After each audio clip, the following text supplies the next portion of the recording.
Continuamos hoy con la parte segunda del tema del liderazgo.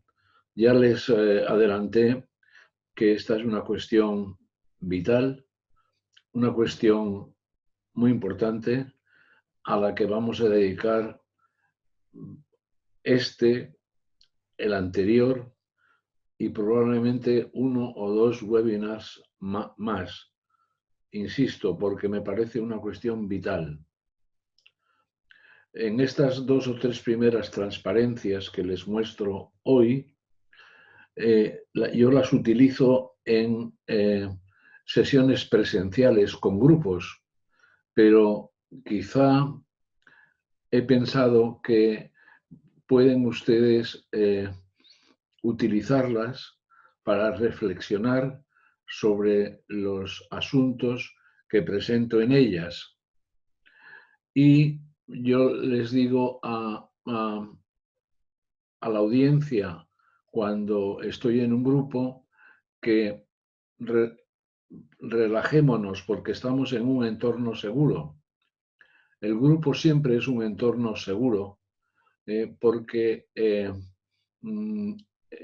hace que unos miembros se ayuden a otros, unos miembros colaboren con otros y además porque cuando se está hablando de formación o de desarrollo, el grupo se sale de la tarea normal que tiene asignada en la empresa para pasar a otro tipo de grupo en el que las cuestiones que se planteen en él no van a influir en absoluto en la marcha de la organización y en el mejor de los casos van a mejorar esa marcha de la organización. Por eso yo les pongo en rojo en el encabezamiento, relájese porque estamos en un entorno seguro. Ustedes también, que están viendo en sus casas o en sus oficinas estos webinars, estoy seguro que también están en un entorno seguro y lo primero que les sugiero reflexionar es en alguna experiencia de Everest, es decir, de haber llegado a la cumbre más alta del mundo, o de fluidez, que ya les expliqué en otro webinar anterior, que es la sensación de que estamos centrados en una tarea, de que el tiempo corre sin darnos cuenta, estamos totalmente enfrascados en ella y que esa tarea no la hacemos por obtener una ventaja material, sino por tener un logro que nos satisfaga plenamente. Y precisamente ponía el ejemplo de los montañeros que sin ninguna retribución económica ni compensación de ningún tipo, disfrutan muchísimo cuando llegan a la cumbre de una montaña. Y eso era el estado de fluidez. Por lo tanto, yo les sugiero que piensen ustedes en alguna experiencia en la que hayan vivido este momento de fluidez. También que piensen en situaciones en las que usted lideró algo o algunas personas y recuerde esas situaciones y cuándo y en qué circunstancias se sintió mejor como líder. Y finalmente, dentro de esta transparencia, porque siguen otras con más preguntas, ¿cuáles son sus puntos de vista sobre las competencias de los líderes futuros? Esta es una controversia que hay a nivel mundial.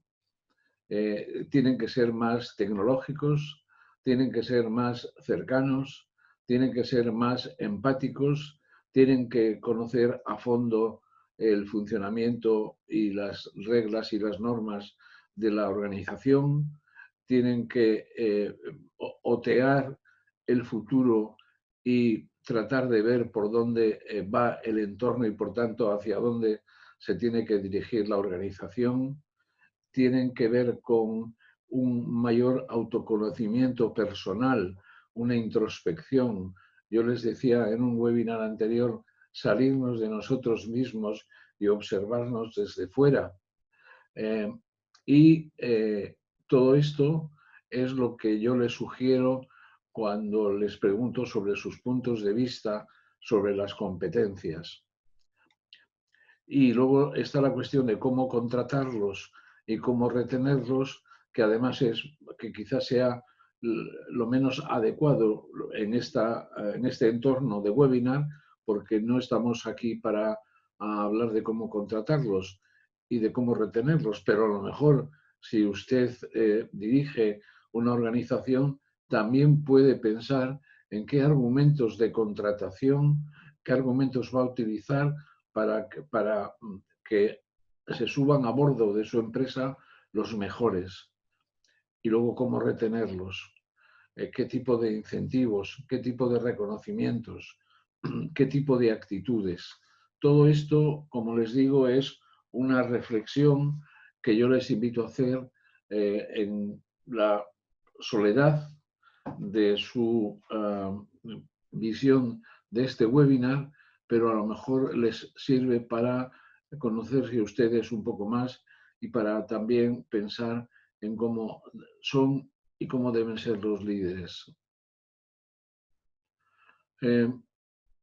Yo sigo en estas reuniones con grupos también lo que aparece en esta segunda transparencia y lo sigo.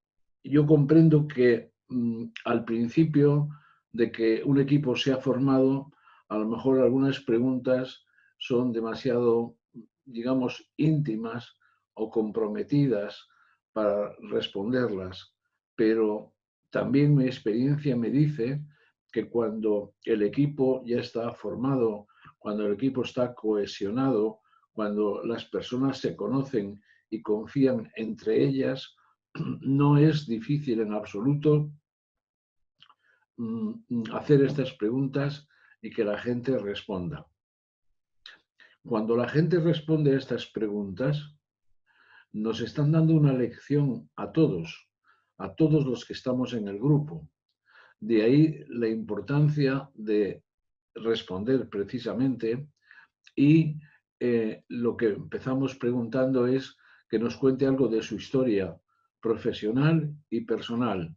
Ya saben que aunque hacemos esta división, en la práctica no suele haber muchas contradicciones o diferencias entre una y otra.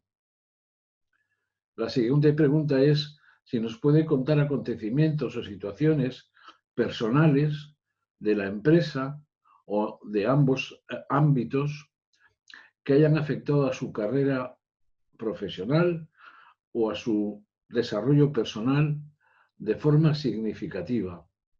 Estoy seguro de que si reflexionan en ello o sobre ello, van a encontrar momentos, situaciones, actuaciones en las que su carrera, su desarrollo profesional y su desarrollo personal han salido ganadores de la experiencia. Y cuando se comparte con los demás, además de abrirse uno un poco a ellos, a los demás, está ofreciendo una clarísima lección, un clarísimo ejemplo, porque como en el grupo se van a expresar uno tras otro, el conjunto de experiencias, el conjunto de acontecimientos y de situaciones puede ser enormemente satisfactorio, enormemente gratificante y enormemente válido para la vida tanto personal como empresarial. Insisto en la de vida profesional y vida empresarial porque en general, aunque hay diferencias, también puede haber muchas coincidencias. Y en el caso de los líderes, es muy raro, por no decir imposible, que alguien tenga una vida, un desarrollo profesional satisfactorio si su vida personal es triste, miserable o con poco significado. Lo mismo sirve para la pregunta siguiente. ¿Puede decir algo sobre los momentos mejores y peores de su vida? Esto también nos hace reflexionar a nosotros mismos y el grupo también se va a ver reflejado en las preguntas que usted responda, porque los momentos mejores pueden ser copiados, imitados, y los momentos peores pueden ser una lección para los demás para intentar evitarlos. Se habla de los líderes como personas brillantes, triunfadoras, personas que tienen un gran historial de éxitos, pero es inevitable en la vida de todos nosotros que tengamos fracasos y decepciones. Y también contarlos, compartirlos, puede ser útil, primero como una especie de desahogo personal, como una especie de poner una parte de mi vida en vuestras manos, en las manos del equipo, porque el equipo, además de la tarea que tiene asignada como parte de una organización o de una empresa, también tiene la misión y la tarea de ayudar a sus miembros.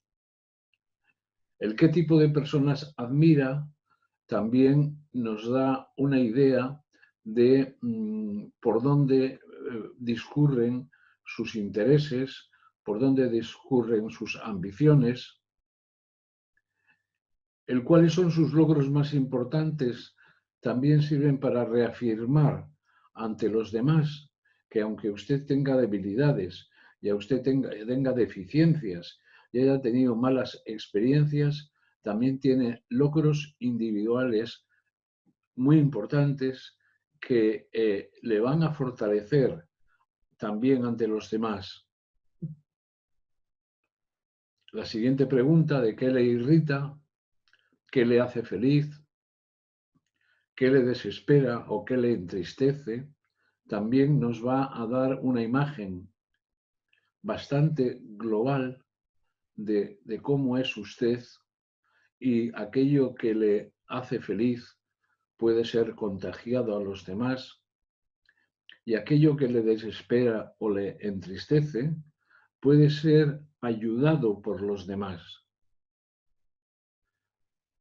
Nadie tenemos un pasado perfecto y, por lo tanto, también tenemos que mirar hacia el pasado, mirar hacia atrás en nuestras vidas y ver si hay acontecimientos, cosas que lamentamos, que podríamos haber hecho de otra manera, pero en el momento en el que las hicimos, por circunstancias personales, sociales, culturales e incluso económicas, ahora lamentamos. Y también, si usted pudiera cambiar 3 cosas de su vida, ¿cuáles serían? Y finalmente, ¿cómo ve usted el futuro? El líder, ya lo hemos dicho y no me cansaré de repetirlo ante ustedes, tiene que mirar al futuro. Y hay que mirar al futuro sabiendo, por una parte, que es desconocido y que por ello puede provocarnos ansiedad o estrés, como también ya hemos mencionado en otros webinars anteriores. Pero también es una manera optimista de ver que el futuro no está escrito ni para bien ni para mal, y que tal como, según la manera en que yo lo afronte, puedo llegar a tener ventajas en ese futuro que en la actualidad no tengo. Como ven, son preguntas, como les digo, íntimas, pero muy apropiadas para que ustedes, en su aislamiento o soledad, si es que es así como están viendo estos webinars, se las contesten y les sirvan a ustedes para conocerse mejor.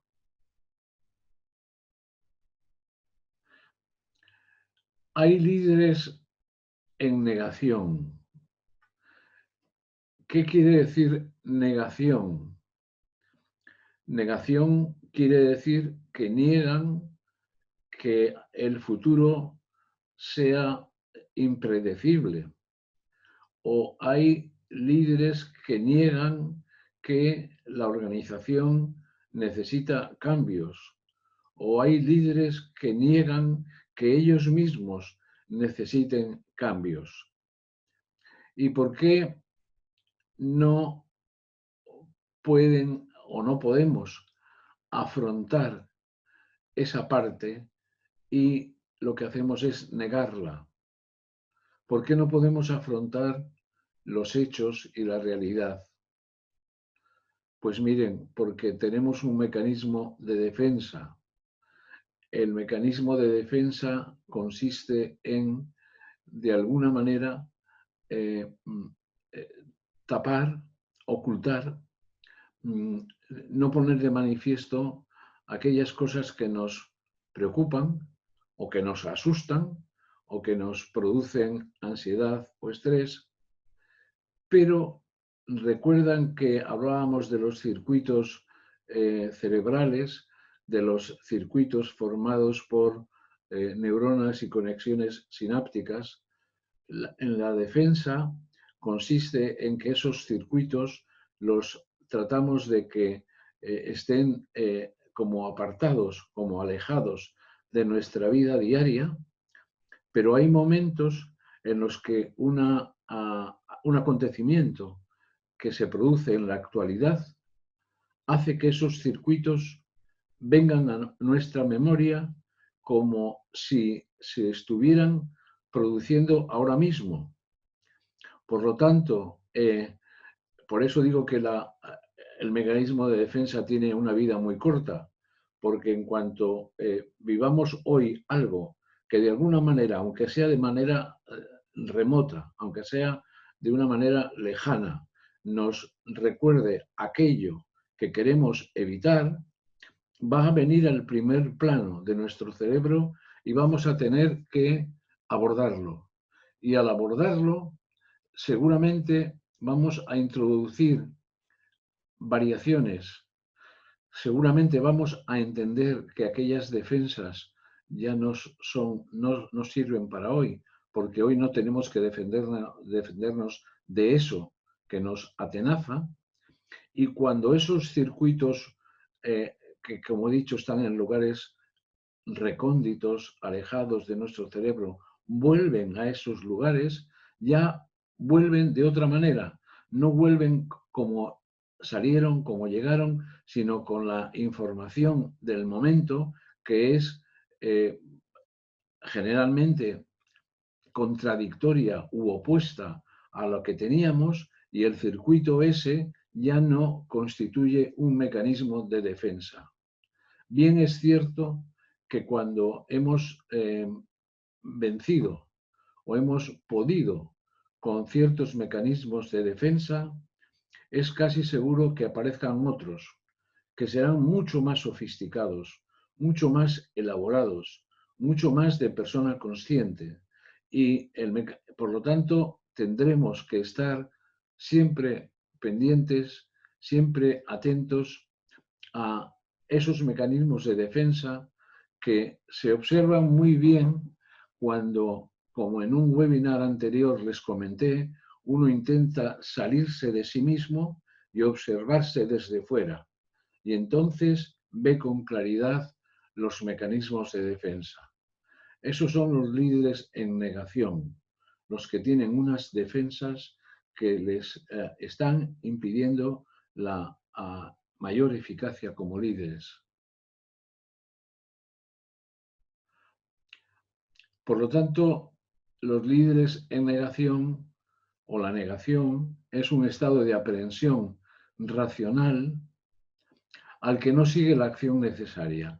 Porque si la acción necesaria es pensar en qué mecanismos de defensa tengo, en yo salirme de mí mismo, mirarme desde fuera y ver cuáles tengo, casi seguro que esa acción va a conseguir que esos mecanismos de defensa desaparezcan. Aunque, insisto, siempre tendremos mecanismos de defensa, pero cada vez serán más sofisticados, cada vez serán para cuestiones más complejas y nos van a permitir vivir con mayor plenitud nuestra vida actual. ¿Qué lecciones nos da la historia sobre el liderazgo? Bueno, hay muchísimas. Y hay muchas que lo que hacen es hablarnos del papel que juega la negación en el declive de las organizaciones. Las organizaciones decaen, decliven, desaparecen porque a veces estamos negando que el entorno está cambiando, que nuestros productos ahora no se venden, pero es una cosa pasajera porque volverán a ser muy vendibles, que nuestros clientes ahora nos abandonan, pero es algo que con el tiempo pasará y volveremos a recuperarlos y a recuperarlos con más fuerza, que nuestros proveedores nos seguirán siendo fieles y mantendrán sus compromisos, pero a veces no los comprenden. Todo esto juega un papel importante, esta negación, en el declive de las organizaciones. Quizá el ejemplo más paradigmático, aunque hay muchos, es el de Henry Ford, que a principios del siglo XX decide que hay que producir automóviles para todo el mundo, y que el automóvil ya no puede ser un artículo, digamos, de artesanía, y monta unas fábricas con cadenas de montaje automatizadas para la época, nada que ver con los robots actuales, pero que permiten producir automóviles para todo el mundo. Es el llamado el modelo T, que tuvo una venta extraordinaria porque pudo llegar a las clases medias y a las clases menos favorecidas. Pero Ford no se dio cuenta de que el modelo T, como todo, estaba terminando su vida y que era una imprescindible, una transición tranquila hacia un nuevo modelo de automóvil. Decía Ford con el modelo T, yo fabrico automóviles al alcance de todo el mundo y con muchas variedades, siempre que sea de color negro. Y en ese momento nace General Motors con un conjunto de marcas de automóviles de diferente precio, tamaño y de prestaciones que le come el terreno a Ford, que, aunque sigue siendo muy importante, no fue, no sé si será alguna vez, lo que fue a comienzos del siglo XX. Y la ceguera de Ford provenía de su seguridad, que es una defensa, de saber que lo que los clientes querían un medio de transporte básico, pero luego fueron apareciendo clientes que querían un medio de transporte un poco más sofisticado, un medio de transporte que tuviera unas líneas de diseño más visibles, incluso que esas líneas de diseño diferenciaran a la persona por su nivel social o su clase social, y eso lo supo responder muy bien General Motors, por ejemplo. Las razones que, aunque no pongo en esta transparencia, hicieron caer la dominancia, la dominación de Ford en el mercado de automóviles fue que por su mal carácter, incluso tenía unas relaciones realmente desastrosas con sus hijos, también las tenía con muchos de sus empleados. Y fue contratando a otros que ya no tenían el espíritu inicial con el que Ford había creado la empresa, con lo cual todo eso contribuyó decisivamente a que Ford dejara de ser el único líder en la historia del automóvil y seguramente en la historia de la industria moderna. ¿Y qué es lo que Ford no tuvo en cuenta? Pues no tuvo en cuenta que todo producto o servicio tiene dos componentes. El núcleo, que es la utilidad primaria, el que sirva para transportarme del punto A al punto B. Y eso el modelo T de Ford lo cumplía perfectamente. Pero están los añadidos, características y funciones adicionales. A lo mejor era un mejor tapizado de los asientos. A lo mejor era, como he dicho antes, unas líneas exteriores más aerodinámicas y más atractivas. A lo mejor, espejos retrovisores más exactos o unas luces eh, unas luces de iluminar el automóvil por la noche más eficaces. Y en cualquier sector, las fronteras entre ambos inevitablemente cambian con el tiempo. Lo cual nos lleva a una reflexión que yo la oí una vez en los Estados Unidos de América y se me ha quedado grabada, y es que no hay que vender la hamburguesa porque todas las hamburguesas son iguales. Hay que vender el chisporroteo, hay que vender ese ruido especial tan atractivo que tiene la hamburguesa al ponerse sobre la parrilla de fuego. Es decir, el núcleo, que es la hamburguesa, es muy parecido, pero puede ser muy diferente, muy diferenciador y por lo tanto muy atractivo para la competencia todo lo que rodea a la propia hamburguesa. Y como el ejemplo que he citado, que escuché en los Estados Unidos, es el chisporroteo, ese ruido tan peculiar que hace la carne al ponerla en una parrilla al fuego.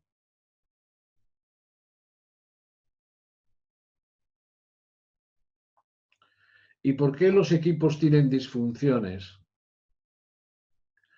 Pues porque ya les he dicho que todos los seres humanos tenemos una pulsión, que es más que una tendencia, a formar parte de un grupo social, de un equipo, pero al mismo tiempo tenemos la pulsión, la necesidad de que el grupo no nos engulla, no nos absorba, no nos disuelva, no nos haga desaparecer. Y entonces las características personales diferentes, si no se han hablado suficientemente, si no se han convenido en que son necesarias y se aceptan, eh, lo que se produce es una falta de encaje que es consecuencia de que no hay una congruencia interpersonal, que aunque el equipo sea muy valioso cuando tiene que abordar una cuestión técnica, es insoportable en su funcionamiento porque las personas no se entienden unas con otras.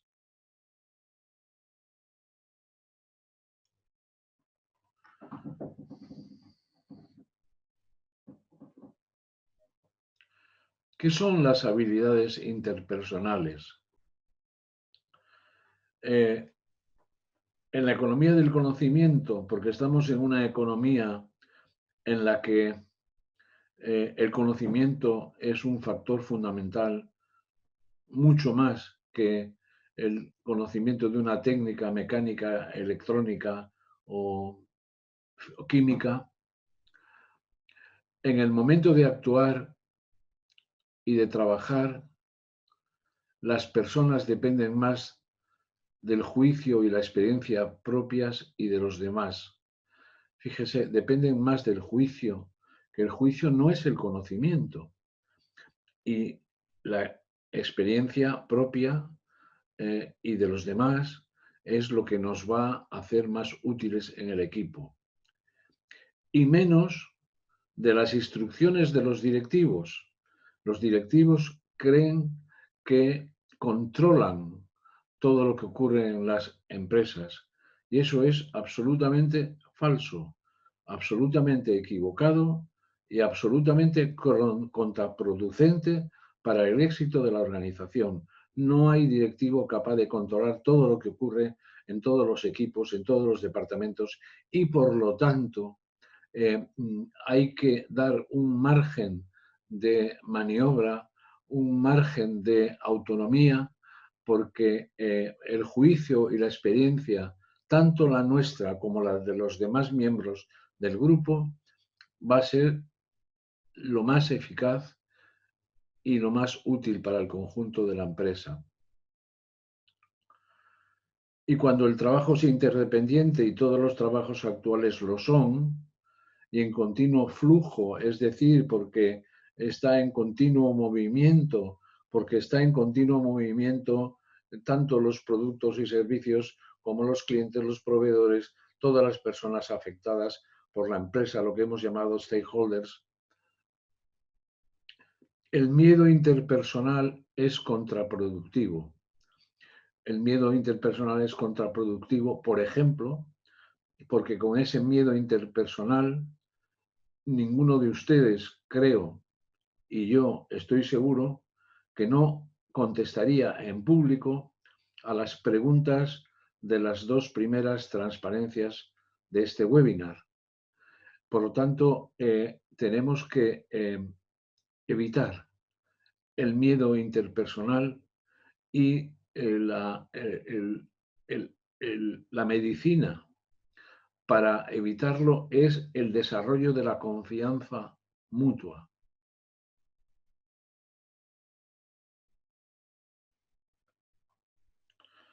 Hemos hablado de las defensas y hemos hablado de que todos las tenemos, hemos hablado de que podemos,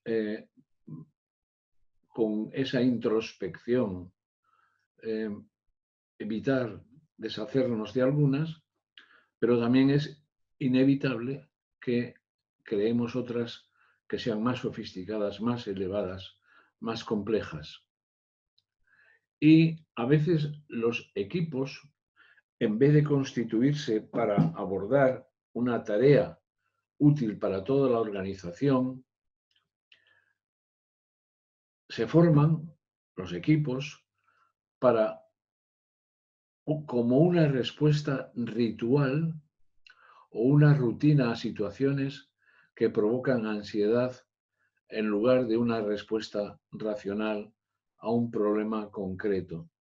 ¿Cuántas veces en un equipo que está pensado y diseñado para que realice una tarea, en el equipo se divaga, en el equipo se sale uno de la tarea y empieza a hablar de otras cuestiones, pues porque son rituales defensivos, porque o bien la tarea es muy difícil o inalcanzable, o bien no hemos sido capaces de generar el necesario nivel de confianza entre los miembros del equipo. Y entonces el equipo es un ritual y es un ritual que nos defiende. Todo empieza por el autoconocimiento. Las preguntas, las 2 o 3 transparencias iniciales de este webinar, están relacionadas con el autoconocimiento. Parémonos un momento de nuevo y identifique sus 2 o 3 fortalezas más importantes.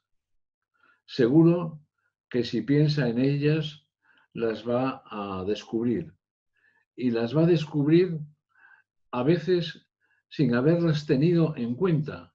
Y cuando las tenga en cuenta, va a ser usted mucho más eficaz, porque va a saber que tiene un conjunto de fortalezas y todos los humanos tenemos fortalezas. Y luego pensemos también saliéndonos de nosotros mismos y mirándonos desde fuera, 2 o 3 carencias. Y cuando las identifiquemos, automáticamente vamos a ponernos en el camino de resolverlas, en el camino de eliminarlas.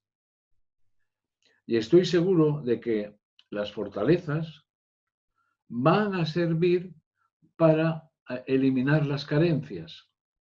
Esto no lo digo yo, lo dicen Peter Drucker, el gran gurú del management del siglo XX, que decía, si queremos abordar, si queremos afrontar las carencias, los defectos de nosotros mismos o de un grupo, empecemos hablando, acordando y pensando en nuestras fortalezas.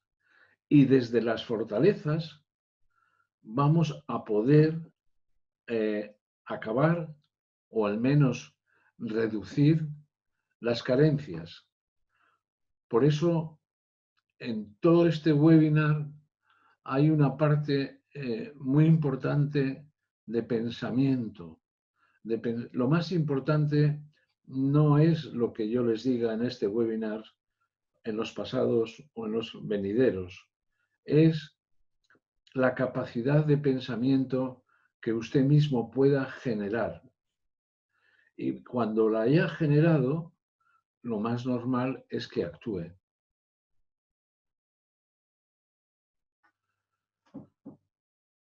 No sé si alguna vez usted ha pensado en cuáles son sus tareas críticas. Es decir, en la empresa, en la organización, hay tareas que tienen mayor o menor relevancia e importancia para lograr los objetivos finales de la propia organización. Pero hay algunas que son críticas, que sin ellas la empresa va a sufrir y va seguramente a morir. Por lo tanto, ¿cuáles son? Porque uno en 7 u 8 horas de trabajo diario puede hacer una multitud de tareas, de funciones, pero seguramente hay algunas críticas, algunas que es imprescindible realizar y realizar con precisión y con exactitud, y de ellas depende la vida o la muerte de la empresa. Y en la actualidad, la tarea crítica más importante es cómo sobrevivir. Hemos hablado, y no me cansaré de repetirlo, que la supervivencia de la empresa, que también en cierta manera asegura nuestra propia supervivencia, es una tarea crítica esencial. Luego, lo que la crisis, y todos hemos pasado por crisis, en España y en Europa ha habido una crisis fortísima entre los años 2007 y 2012 o 2013. Luego hemos vuelto a una etapa de crecimiento y es tristemente posible que estemos entrando en otra época de recesión. Y de todo eso, lo importante es qué hemos aprendido, porque si la crisis ha pasado por nosotros y nosotros nos comportamos, actuamos y pensamos igual, no hemos aprendido nada de la crisis. Y si alguna ventaja tiene la crisis es justamente el aprendizaje, porque todo lo demás que tiene son desventajas. Y por lo tanto, lo que la crisis haya podido enseñarnos en relación con clientes, proveedores, colaboradores, trabajadores, lo que hemos llamado stakeholders, nos va a ser imprescindible para afrontar mejor las crisis que son cíclicas, que se han producido, se producen y se producirán. Y algunos miembros de esos grupos van a culpabilizarnos y otros menos reconocerán la soledad actual y nos prestarán la ayuda que necesitamos. Cuando uno empieza una relación con un grupo, empieza una relación con un grupo que es contenida, que es que yo no voy a ponerme, a desnudarme delante de vosotros si no os conozco. Pero a medida que os voy conociendo, a medida que voy y vamos generando confianza recíproca, es más probable que yo me desvista, aunque no me desnude del todo, más. Y en estas situaciones, cuando todavía la confianza no impera, cuando la confianza no es la regla fundamental del grupo, puede haber personas que tenderán a culpabilizarnos, cuando la culpa raramente es individual. Pero otros nos van a reconocer la soledad porque es la misma que ellos tienen y nos van a prestar la ayuda que necesitemos. Por lo tanto, no prescindamos de los demás. Los demás son importantes, tan importantes o más que nosotros en el conjunto de la empresa.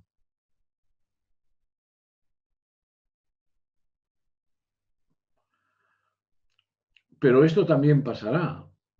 La crisis del 2007 al 2012-2013 pasó, vino una época de crecimiento económico bastante considerable.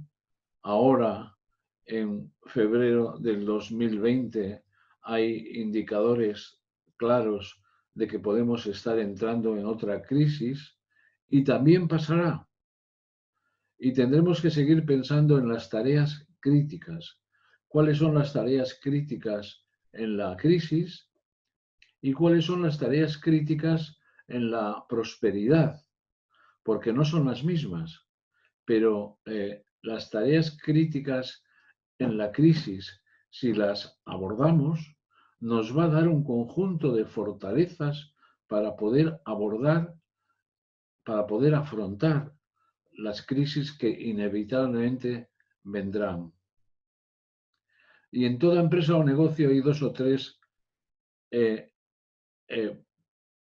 tareas críticas y tenemos que dedicar tiempo a pensar en ellas. Mire, para que sean críticas tienen que ser pocas, porque si son muchas, ninguna es crítica. Por eso digo dos o tres, pueden ser 4 o 5, pero más allá de 5, seguramente ninguna es crítica. Insisto, porque si son muchas, ninguna es crítica. Lo importante es que nos centremos en las críticas, que tienen que ser, por su propia naturaleza, muy pocas. Y esta tarea es tan dura que a veces no tenemos tiempo porque contestamos a 200 correos electrónicos cada día. Es una manera que tenemos de evitar afrontar una realidad crítica y es distraernos con otras actividades que creemos que son importantes para nosotros y para la empresa, pero en realidad lo que están es haciéndonos perder el tiempo porque no podemos, a veces no podemos de una manera, como diría yo, mental, de una manera espiritual, de una manera que viene del cerebro, no podemos afrontar lo que es crítico.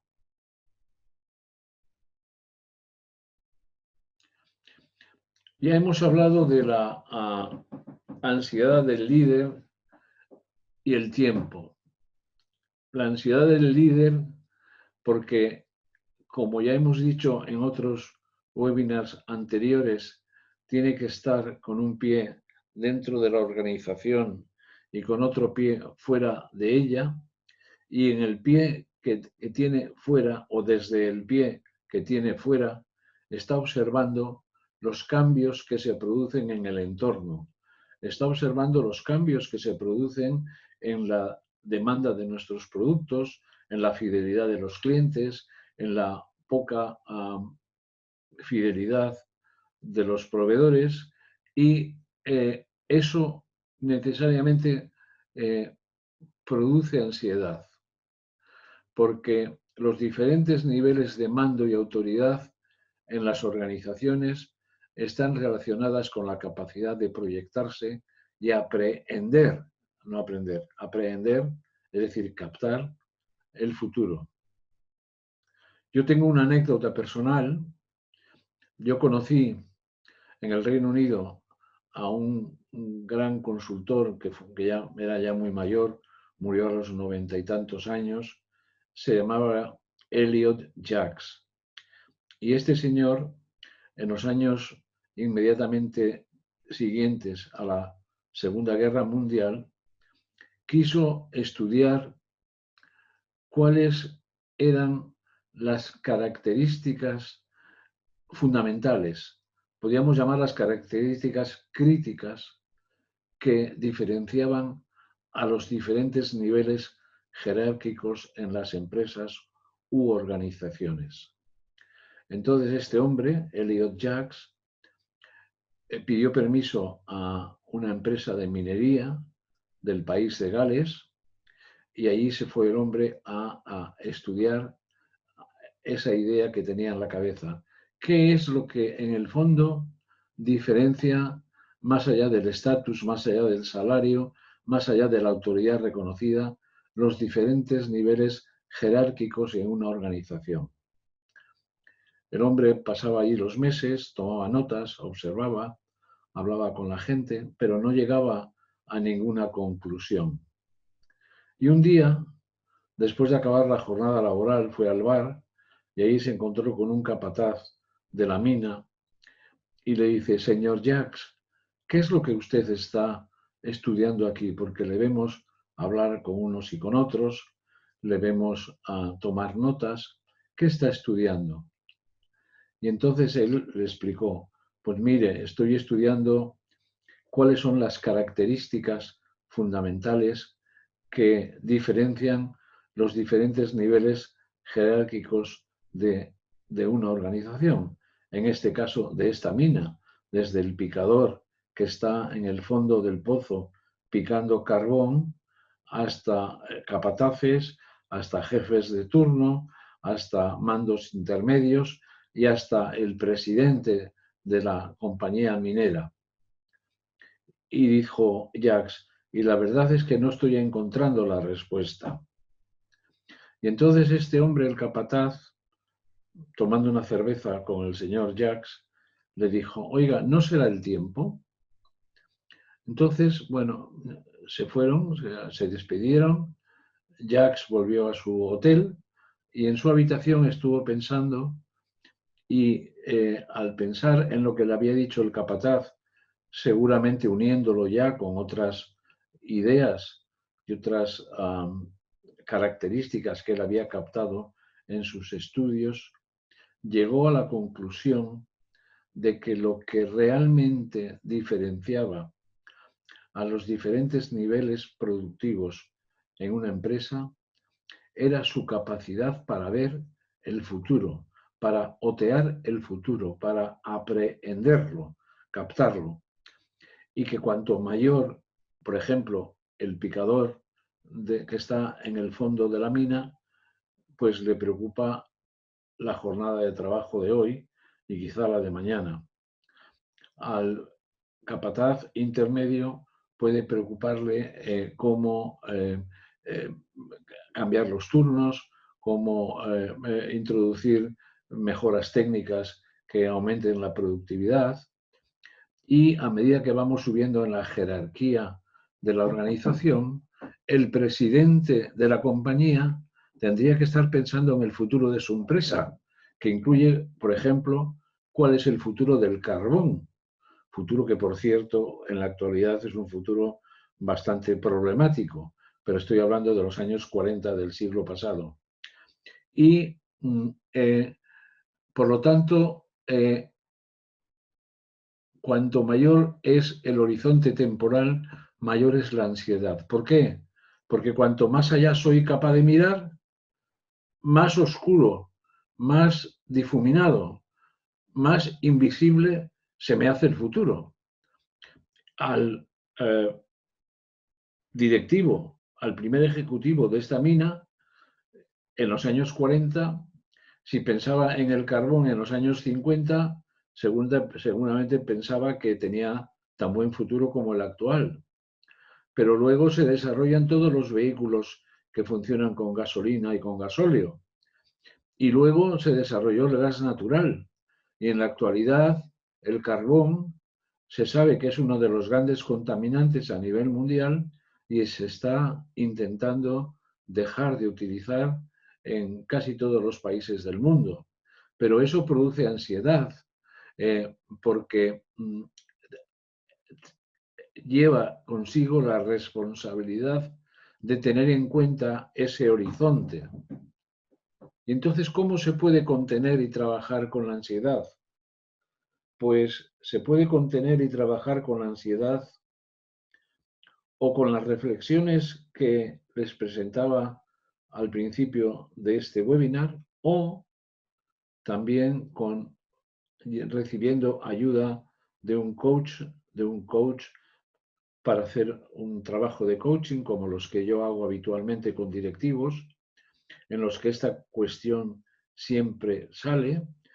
Y una de las consecuencias de los trabajos de coaching, es que los directivos luego tienen, por así decirlo, mayores o mejores medios, herramientas para observar el futuro, porque parte del futuro, de una manera incipiente, ya está en el presente. Parte del futuro del carbón ya estaba incipiente en el Club de Roma en los años 60, cuando previó que el petróleo se iba a agotar. Fíjese qué predicción, hay más petróleo que nunca ahora en el mundo, pero a pesar de eso, también va a tener que ser sustituido con fuentes de energías renovables. Y el contener y trabajar la ansiedad es muy importante para la eficacia del directivo. Antes les comentaba que los grupos de trabajo que se reúnen, por ejemplo, para la formación, para el desarrollo, son equipos transicionales, es decir, son equipos en los que a los que se pueden traer cuestiones que nos afectan al funcionamiento inmediato y directo de la organización, y son equipos transicionales precisamente porque no abordan las cuestiones del día a día, del hoy de la organización, porque cuando se está uno en programas de desarrollo y en programas de formación, se va un poco más allá que al día a día. Y entonces es un espacio en el que hay una frontera entre la realidad, que es la realidad del trabajo de cada día, y la ilusión que da la formación y el desarrollo. Por lo tanto, un mundo objetivo que es el mundo del hoy, del trabajo de hoy de la empresa, y subjetivo que es que voy adquiriendo capacidades, voy adquiriendo formaciones que me van a servir, que me ilusionan para el futuro. Se suspende la acción de hoy y entonces se permite la aparición de paradojas, inconsistencias, el juego de las ideas y la emergencia de mitos, aunque sea a un nivel rudimentario. Todo esto es el germen, es la sustancia y el cimiento de la innovación. La paradoja, la inconsistencia, esto no parece congruente con esto otro, el juego de las ideas, la emergencia de mitos, aunque sea a nivel rudimentario. Y el grupo así desarrolla, junto a la capacidad de reconocer y actuar sobre hechos reales, a veces duros, pero desarrolla también una capacidad para dejarnos llevar por las ilusiones y convivir con las inconsistencias y paradojas que, como digo, es la fuente de la innovación y de la creatividad.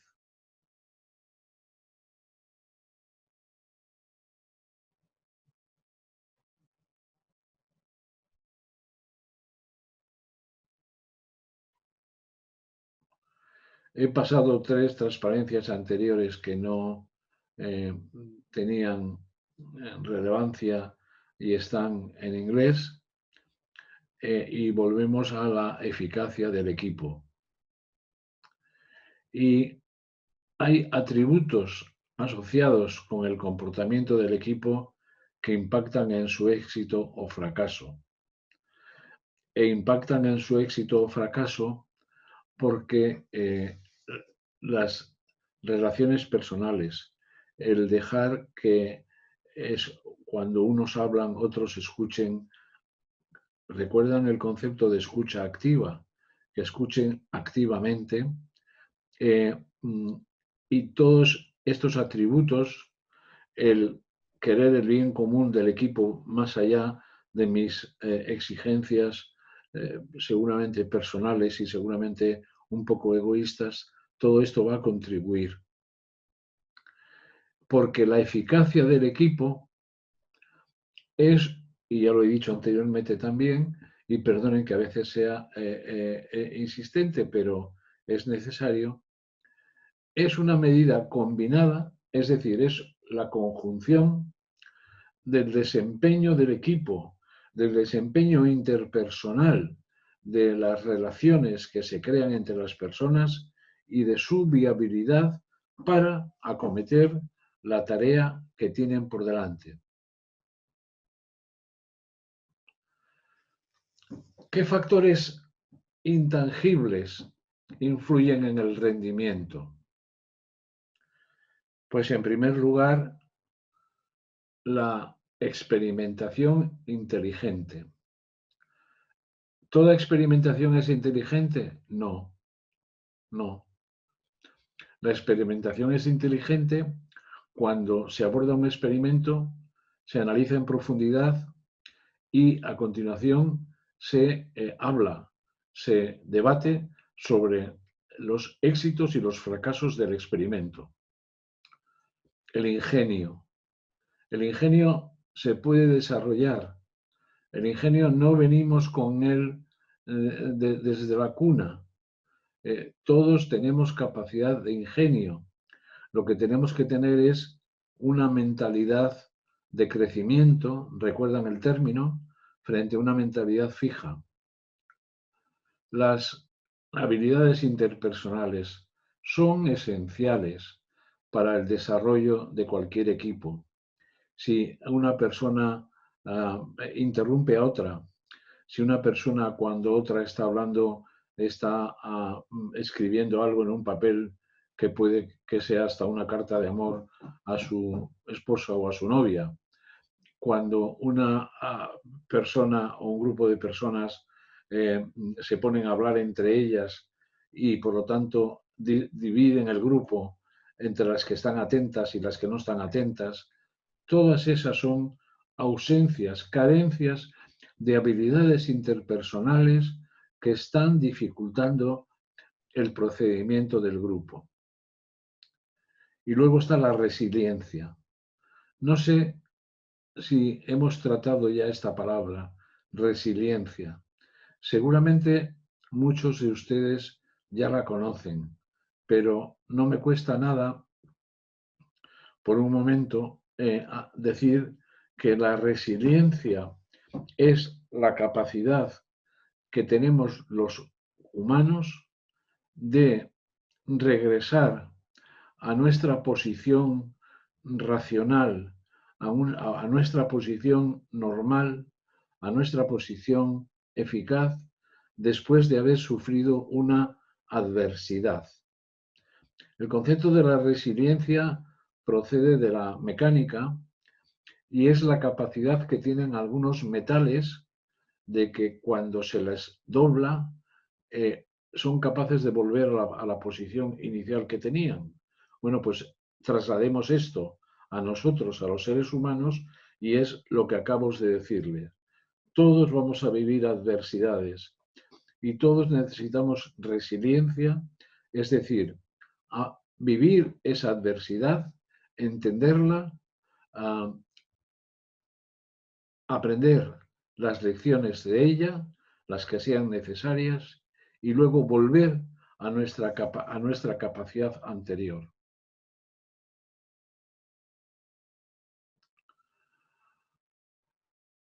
Cuando solo nos dedicamos a hacer, es decir, cuando no pensamos, cuando no trabajamos en las ideas propias y en las de los demás, estamos expulsando la experimentación y la reflexión, que son imprescindibles, cualquiera que sea el nivel jerárquico que tenga usted en la organización, y son imprescindibles para la supervivencia y el éxito de la organización por las razones que ya he expuesto en las transparencias anteriores y que no me parece oportuno repetir ahora, porque sería justamente eso, repetirme.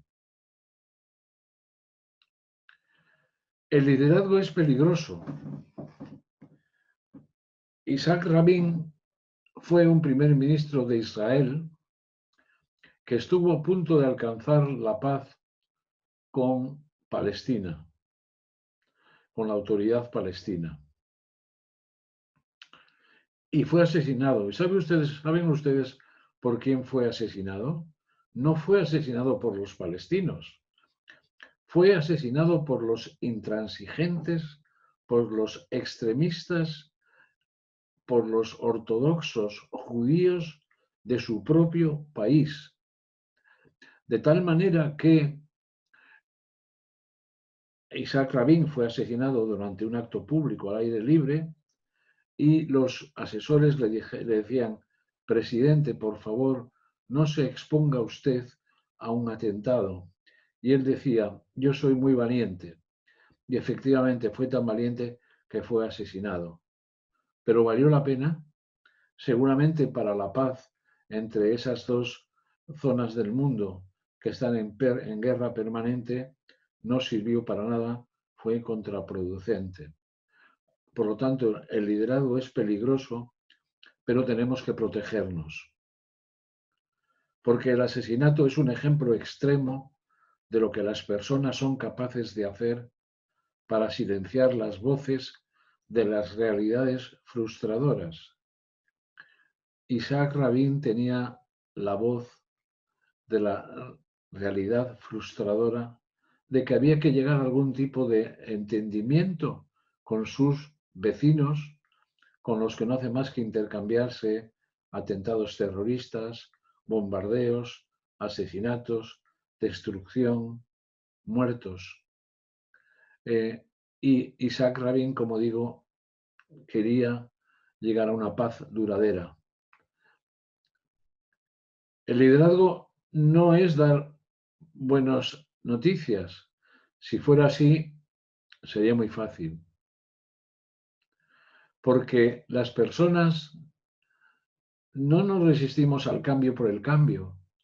Nos resistimos porque tenemos miedo a perder algo de nuestra situación actual. Y ya saben que el liderazgo lo que tiene que abordar, y lo decíamos en el webinar anterior, son las tareas adaptativas, es decir, las que exigen un cambio de comportamiento. Y al principio de una tarea adaptativa, de un proceso adaptativo, las personas no ven que la nueva situación será mejor que la actual. Y es misión del líder convencer con argumentos pero también con emocionalidad, que la tarea, que es el cambio que se persigue, va a beneficiar a todos, que la situación será mejor que la actual, porque lo que la gente ve es solamente con claridad el potencial de pérdida, y nosotros los líderes tenemos que hacerles ver el potencial de ganancias. Y esto se consigue con el cambio adaptativo frente al cambio técnico del que ya hemos hablado suficientemente. El líder se tiene que preguntar qué está ocurriendo realmente aquí. ¿Qué está ocurriendo realmente aquí más allá de lo que se ve a primera vista? Y para eso yo utilizo una metáfora. Cuando está en el conjunto de la empresa, cuando está relacionándose con unos y con otros, cuando está intercambiando ideas, órdenes, sugerencias, está en el medio de un baile. Todos bailan con todos. Pero de vez en cuando el líder tiene que subirse al balcón. ¿Para qué?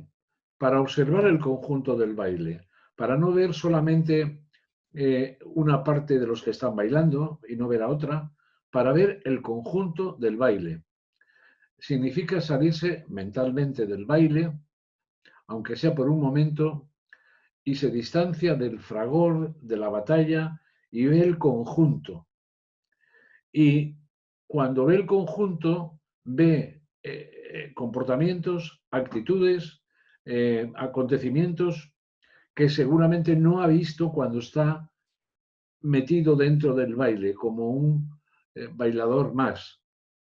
Y automáticamente tiene que volver al baile, tiene que volver a la tarea de cada día, pero ya con los pensamientos, las ideas, las actitudes que ha visto al observar el baile en su conjunto. Y vuelve al baile, pero tiene que volver a subir otra vez a la platea, al palco, y volver a verlo otra vez. Por lo tanto, es un movimiento continuo de subir y de bajar. ¿Qué es una figura de autoridad? Una figura de autoridad es una figura, es un rol que alguien ejerce con respecto a otras personas. Y seguramente es la figura de autoridad la que tiene que iniciar el cambio adaptativo, es decir, el cambio de los comportamientos. Y cuando tiene que promover el cambio, no solamente tiene que hacerlo con palabras, sobre todo tiene que hacerlo con sus comportamientos, porque la figura de autoridad es muy llamativa y las palabras se las lleva el viento, y hay muchos directivos que con unas palabras dicen una cosa y con su comportamiento están diciendo lo contrario. La trampa consiste en pensar que la figura de la autoridad actúa de forma independiente y que expresa su punto de vista personal. No es así. Si ha subido al balcón y ha visto el baile, no está expresando tanto su punto de vista personal como ver las diferentes facciones, los diferentes grupos, los diferentes comportamientos, y que lo que usted observa es la respuesta a las reacciones que está experimentando. Una actitud fría de la figura de autoridad está indicando que una buena parte de la organización tiene una resistencia al cambio, a la iniciativa, y por lo tanto es una clave esencial para liderar y sobrevivir.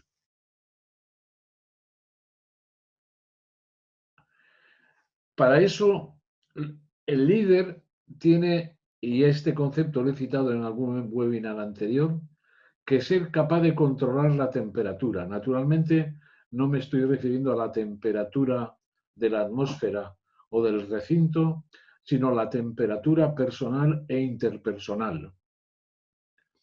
A veces tiene que aumentarla y otras veces tiene que disminuirla.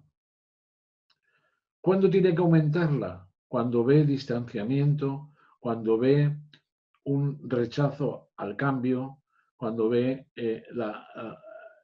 más bien un, un, des, un desistir, un no tener en cuenta las necesidades de la organización.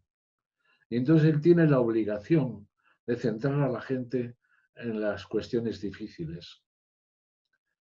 Tiene la obligación de dar mayor responsabilidad a las personas para que se sientan menos cómodas. Tienen que salirse de su nivel de confort o de confianza, porque si no, la empresa no va a seguir el rumbo que necesita para sobrevivir. Luego hay muchos conflictos soterrados, hay muchos conflictos en las empresas que solo se tratan durante el café o que solo se tratan cuando se va a tomar una cerveza terminada la jornada laboral. Pero los conflictos existen y el líder tiene que ser consciente de ello y cuando ve que la temperatura está bajando, el que es el nivel de compromiso, tiene que traer a la superficie los conflictos y abordarlos. Y ya hemos visto en otro webinar cómo abordarlos. Y luego hay gente que molesta, hay gente que es excéntrica, hay gente que es inconformista y esa gente puede muy bien ser la fuente de ideas nuevas y muy importantes. Y además aporta diversidad al grupo, que en lugar de que todos bailen como si fuera una marcha militar, cada uno baila a su manera y a su forma. Y todas seguramente son válidas. Y entonces, los que se apartan del redil, los que se apartan de lo que la mayoría opina que es lo correcto, a veces son molestados, a veces son excluidos o se les considera excéntricos. Pues no, hay que protegerlos sobre todo para aumentar la temperatura. Pero hay veces que hay que bajarla. Y es que en vez de centrarnos en los aspectos de adaptativos, es decir, de cambios de comportamiento, vamos a centrarnos durante un momento, un periodo, una época, en los aspectos técnicos, que son siempre mucho más fáciles de abordar. Hay que establecer una estructura para el proceso de resolución de conflictos, de problemas. A veces dividiendo los problemas en partes más pequeñas, más asumibles, más abordables y crear plazos y reglas para tomar decisiones, clarificar la asignación de roles. A veces una persona en una organización puede no tener claro su rol, el papel que se espera que tenga y que los demás esperan de él. Bueno, pues a veces lo que hay que hacer es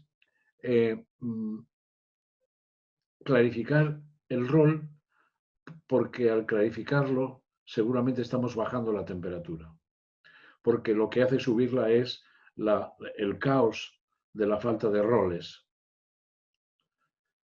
Aunque tenga delegados